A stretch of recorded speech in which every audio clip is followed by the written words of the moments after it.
I'm going to start with a quote I used yesterday from Iron Mike Tyson, where everyone has a plan until they get punched in the mouth. The plan right now is to defeat climate change through the banning and reducing of fertilizer use. This plan is being pushed by the World Economic Forum and its acolytes in roles of authority like Justin Trudeau and the Dutch Prime Minister Mark Rutte. The punch in the mouth for those people will be the unrest generated, though, through world hunger. The government of Sri Lanka was basically toppled this month through a citizen uprising sparked by a fertilizer ban that crippled the nation and shot food costs through the roof. The Netherlands have been paralyzed for weeks due to an uprising of farmers protesting against their fertilizer bans that would be economically catastrophic to them. Farmers know how essential fertilizers are as they watch crop yields carefully. Citizens are soon going to know how essential fertilizers are as they watch the cost of food staples rise beyond reach. While it hasn't been making headlines in the legacy media, Canada has a plan to cut fertilizer use by 30% below 2020 levels in less than 8 years.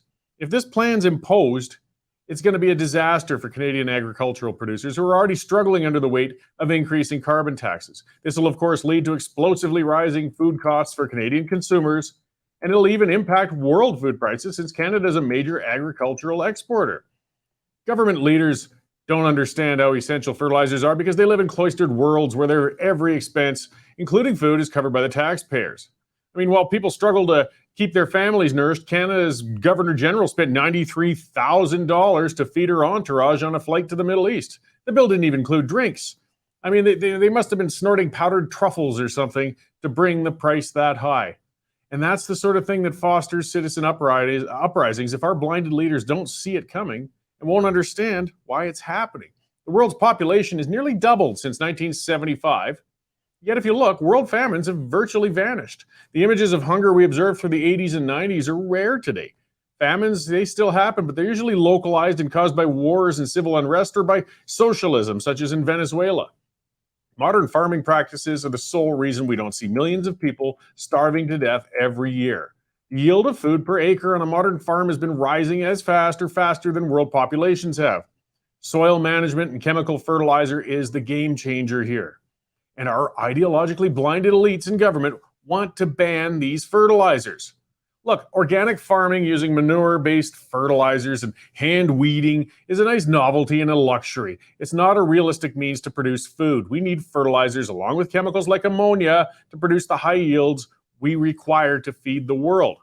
Now, when a family is malnourished or starving, nothing else matters. No amount of virtue signaling from vacuous politicians like Trudeau or dire warnings of a 1 degree rise in world temperature. Again, though, when people are hungry, when you can't feed your family, you're not worried about these distant possible things of global warming. Energy is a need as well, and nations and northern nations aren't going to stand for freezing in the dark without food for the sake of hopeless battles against potential global warming. Europe's getting a serious reality check right now as they discover they've handed over both their food security and their energy security to a nation that doesn't have their best interest at heart. Canada's on the road to having that wake-up call as well. Green dreams are nothing more than fluffy ideals when citizens can't pay the bills. Will the government die on the climate change hill, or will they face economic reality and let hydrocarbons and chemical fertilizers continue to foster prosperity? If they do refuse to face reality, the next question will be whether they're removed electorally or through an uprising. Citizens won't stand by and starve for the climate ideals of elitists in government any longer.